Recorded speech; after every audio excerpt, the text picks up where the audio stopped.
Hello and welcome to lecture number 83, the last lecture for period 7. The topic is comparison in period 7. The learning objective is compare the relative significance of major events of the first half of the 20th century in shaping American identity. This objective wants you to be able to rank the major events in terms of importance and the degree that they impacted American identity. So that's one thing that each of these slides will always revert back to, how these events shaped American identity. The key concept starts with economic growth and reforms. Growth expanded opportunity, while economic instability led to new efforts to reform U.S. society and its economic system. The economic growth of the Roaring Twenties shaped American identity to be associated with wealth and extravagance, even though most people were not experiencing that same level of economic expansion. Farmers and minorities did not share that same expansion in wealth and prosperity, though this period is generally associated as a time of wealth, consumerism, fashion, and flappers. The reason for the wealth and economic growth was the superior position the U.S. was in at the end of World War I. American identity also shifted as a result of the Progressive Era. People asked more from their government in the form of reforms for prohibition, women's suffrage, and the direct election of senators, to name a few.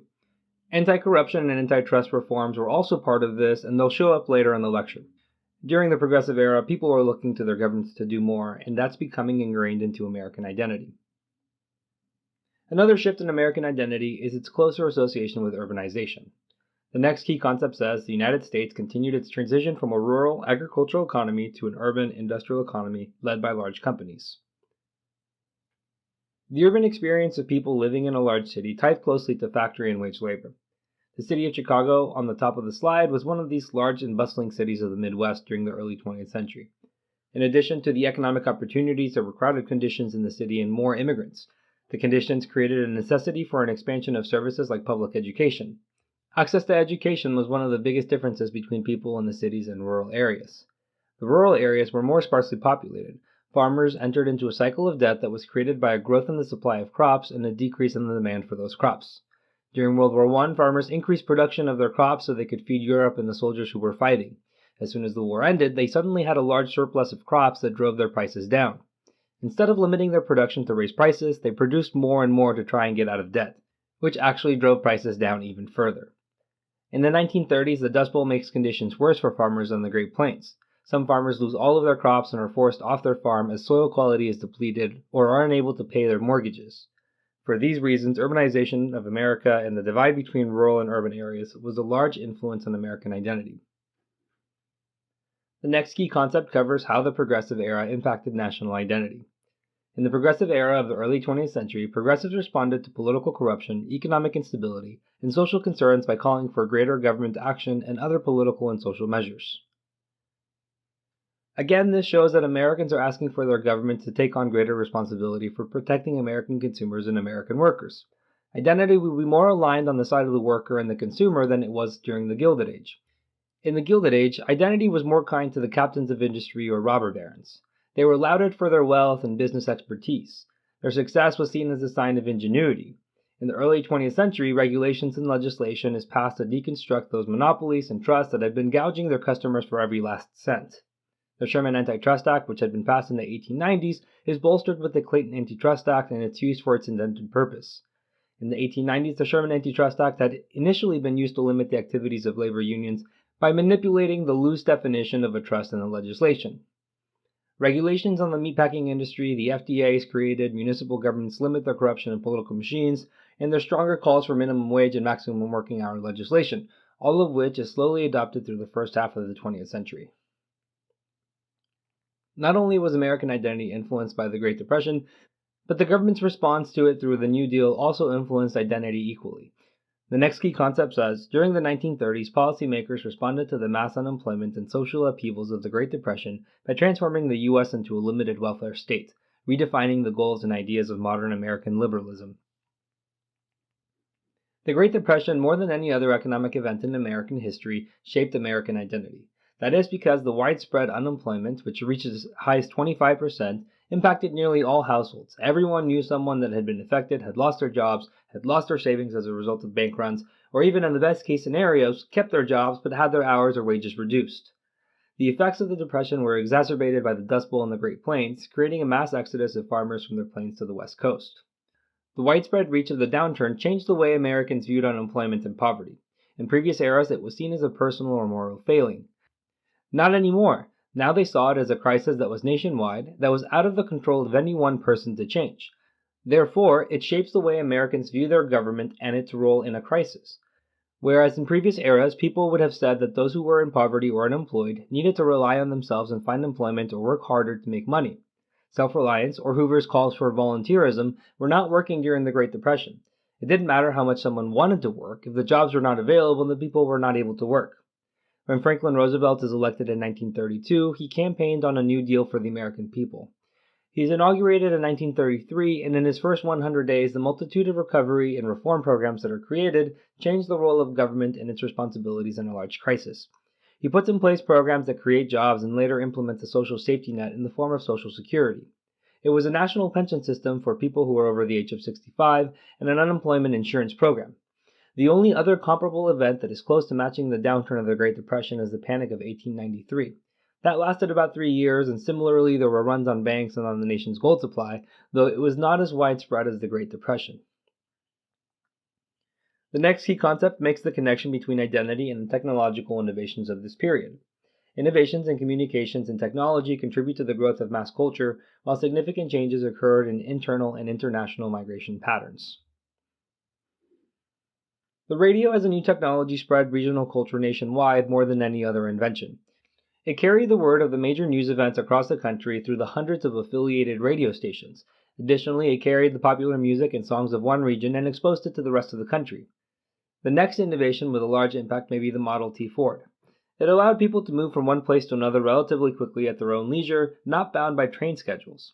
The use of the assembly line and other scientific management methods, and the ability to buy on credit, made the automobile more accessible than before. This key concept also touches on migration as an influence on identity. For internal migration patterns, the largest migrations that influence identity are the first and second Great Migration. African Americans left the South in large numbers as a means of escaping poor economic conditions of tenant farming and sharecropping, with the added benefit of escaping Jim Crow laws. The things that drew them to northern cities were job opportunities that opened up during World War I. Segregation still existed in these northern cities, and the segregated neighborhoods where African Americans were forced to live created close-knit communities where black artists, poets, musicians from all over the country started a cultural movement in the form of the Harlem Renaissance.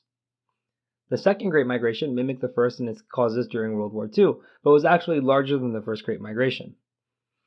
International migration in this period is severely curbed. The second wave of immigration that had started in 1890 consisted mostly of Southern and Eastern European migrants. The First World War disrupted this migration pattern, and through the rise of the First Red Scare, nativists were successful in creating a 2% quota for countries based on the 1890 immigration totals. The next key concept is as popular culture grew in influence in U.S. society, even as debates increased over the effects of culture and public values, morals, and American and national identity. There are two competing ideologies for American national identity that arise in the 1920s. One as a response to the destruction of World War I, and the other as a backlash to the first. The first one is modernism, which was a rejection of old conventions in philosophy, art, and literature. It's present in art and fashion, and even the reliance on new technologies and discoveries. The flappers' fashion turned old conventions on their head, and modern literature explored new ways of telling stories. Some of the downfalls to modernism are in the use of social Darwinism. The application of Darwin's theory of evolution of animals to society took on a discriminatory form of looking at races in a hierarchy. The new over-reliance on science produced new inventions, but some of these new inventions end up being quite destructive, like the atomic bomb. When used in war, they yielded the death of 250,000 Japanese civilians. Conservatism was the counterforce to modernism. In the economic sphere, conservatives shed the interventionist role of the government from the progressive era and reverted back to the laissez-faire policies of the Gilded Age to create economic expansion after World War I. Once those policies were insufficient to alleviate the impact of the Great Depression, the federal government started to become more involved again. One visible way in which conservatism manifests itself in culture is in the growth of fundamentalist Christianity. Fundamentalists interpret everything that is in the Bible literally, so therefore anything that contradicts the content of the Bible they reject as wrong. Since Darwin's theory of evolution doesn't get a mention in the Bible, they reject it outright and lobby state governments to ban it from school curriculums. The Scopes monkey trial, in which John Scopes, a biology teacher from Tennessee, is tried for breaking such a law, puts the debate at the forefront of national news when the most famous lawyer in America, Clarence Darrow, and a former presidential candidate and Secretary of State, William Jennings Bryan, face off in the courtroom to put evolution on trial. The next key concept goes more deeply into immigration.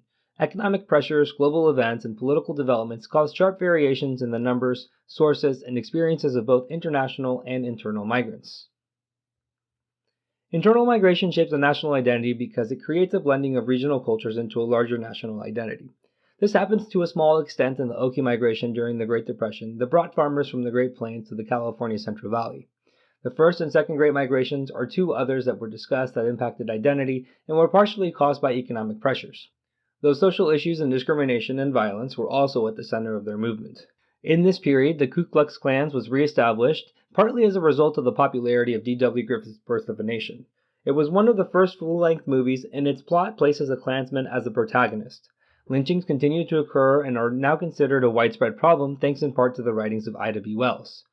Segregation was still prevalent not only inside the U.S., but also in the troops that the U.S. sent to fight World War I and World War II. Examples of these segregated units that served honorably were the Harlem Hellfighters in World War I and the Tuskegee Airmen in World War II. Despite all the medals and commendations, integration of the armed forces wouldn't happen until 1948. There was a backlash against international migrants after World War I and World War II for fear that they would bring ideas of communism with them. As a result of the first Red Scare, nativists gained the necessary support to place harsher limits on immigration. In 1917, they get Congress to add a literacy test for incoming migrants, and in 1921 and 1924, quotas are implemented for every country across the Eastern Hemisphere. However, countries in the Western Hemisphere, like those in Latin America, were still able to go back and forth and immigrate to the United States. The next key concept covers how our involvements in overseas wars impacted national identity. Participation in a series of global conflicts propelled the United States into a position of international power, while renewing domestic debates over the nation's proper role in the world. The three major wars that the U.S. fights in this period are the Spanish-American War, World War I, and World War II. After the Spanish-American War, the U.S. debuts as a large global power because Spain, an imperial power in their own right, was handily defeated in less than a year of fighting. It also gave the United States overseas territories, and a decision needed to be made on whether or not the U.S. would grant those territories equal status to states and territories in the continental U.S. After World War I, the U.S. finishes the war as the strongest country on Earth. None of the destruction of the war was experienced at home, and economic wealth was created by mobilizing for the war and loaning money to the powers who fought during and after the war. Instead of owning that new identity as the world's most powerful country, the U.S. retreated into isolationism. During World War II, isolationism is shattered after the attack on Pearl Harbor. Instead of choosing isolationism again at the war's end, the U.S. engages with the rest of the world in global cooperation. The U.S. were founding members of the United Nations and helped European countries recover and rebuild after the war. One of the main motives for this was to keep communism out of those countries that experienced destruction and dire economic conditions. This next key concept delves deeper into the territorial acquisition's impact on U.S. national identity. In the late 19th century and early 20th century, new U.S. territorial ambitions and acquisitions in the Western Hemisphere and the Pacific accompanied heightened public debates over America's role in the world. As a result of the Spanish-American War, the U.S. gains Puerto Rico, Guam, and the Philippines. The debate that's going on here is whether the U.S. should be an imperialistic country and intervene in the affairs of other countries, or should they isolate themselves and stay away. Some of the arguments for intervention claim that it was the responsibility of the United States to civilize these lesser people abroad, very similar to the sentiment expressed in the poem The White Man's Burden by Rudyard Kipling. It expressed this point of view that the United States had a burden to carry and that it must go out and civilize or Christianize people abroad. There was an economic argument to be made as well. The control of overseas territories would give the U.S. access to raw materials for manufacturing or consumption. Additionally, the conquered people in the territories would serve as a new market that producers could sell manufactured goods to. Or, if anything, the ports could be used as stopovers on routes to larger markets in Asia or Latin America. Arguments for isolation were sometimes similar to that of the imperialists. Some believed that foreigners were uncivilized and so therefore Americans should not associate themselves with them. They thought they would dilute the American population and endanger the national character. They also argued that overseas holdings could spark wars with other countries for reasons that don't directly involve American citizens. In the face of World War I, isolationists didn't want to fight a senseless war. It was a perfect example of how overseas holdings could start a war. World War I in particular had started over the assassination of the Austro-Hungarian Archduke Franz Ferdinand when he visited the city of Sarajevo in the territory of Bosnia and Herzegovina. The second to last key concept covers how World War I specifically impacted American national identity. World War I and its aftermath intensified ongoing debates about the nation's role in the world and how best to achieve national security and pursue American interests. In entering the war, Woodrow Wilson had to do some serious convincing of the American people. He argued that it was a good idea to enter the war to protect the freedom of the seas. He was really concerned about the unrestricted submarine warfare that the Germans were carrying out across the Atlantic, and framed it as an existential fight with the quote, "The world must be made safe for democracy." He says a neutral country should be able to go back and forth and trade with whomever they want, so therefore the US must enter the war. He further went on and said American safety was threatened by this foreign war, pointing to the American deaths on foreign passenger ships like the Lusitania. At the end of the war, the United States was in a different mindset. They saw the destruction that came with World War I and how senseless it seemed by the end. A majority of politicians decided, therefore, that the US should not tie themselves to European allies, because who knows what's the next thing that they're going to be angry about and erupt into a global war. For that reason, they reject the Treaty of Versailles and abstain from joining the League of Nations. This shapes American identity and their view of the world for the next 15 to 20 years until World War II reaches the US. The last key concept covers how World War II specifically impacted American national identity. US participation in World War II transformed American society, while the victory of the United States and its allies over the Axis powers vaulted the US into a position of global, political, and military leadership. Entering into the war was slightly different than World War I because there was a clear consensus that the US should defend itself and should make Japan answer for their attack on Pearl Harbor. Because of the preparedness movement that was in place while the US was neutral, the United States was ready for a quick entry into the war. The US was already helping Great Britain through the Lend-Lease Act and the Cash and Carry program. The US was already making war materials and ready to start fighting the war. The operations in the Pacific started out poorly, but the island hopping campaign eventually pushed Japan back to their main islands. The D-Day invasion on Normandy opened up the Western Front in Europe that pushed German troops back from France, and the Manhattan Project developed the first atomic bomb. All of these successful accomplishments shaped the way Americans viewed the strength of their own country and leadership. The United States grows comfortable in a leadership position, which shapes how they act after the war. The U.S. will be committed to global cooperation after the war. At the Yalta Conference and then later at the Potsdam Conference, the U.S. helped develop plans for a post-war world in which the United States was going to be more involved. They spearhead a plan for the United Nations, and later on the Marshall Plan provides money and aid to countries in Europe that were rebuilding from the war and were willing to keep communism out of their government. Alright, finally here's the recap. American identity was shaped by the periods of economic boom and bust. The Roaring Twenties and the Great Depression are good examples of this. Urbanization shaped American identity and created a divide between urban culture and rural culture. Improvements in technology, communication, and transportation shaped identity by bringing various regional influences together. National identity, while having been shaped by immigration for most of this period, changed to reject further migrations from the Eastern Hemisphere. And the three major military conflicts in this period shaped American identity by catapulting the U.S. into the role of a world power. Thank you for watching. If you would like to watch the next lecture, you can click the video link on the screen. And if you're looking for more practice to help you on the AP exam, you can visit APUSHslides.com. I wish you the very best in all of your studying and look forward to seeing you back in the next lecture.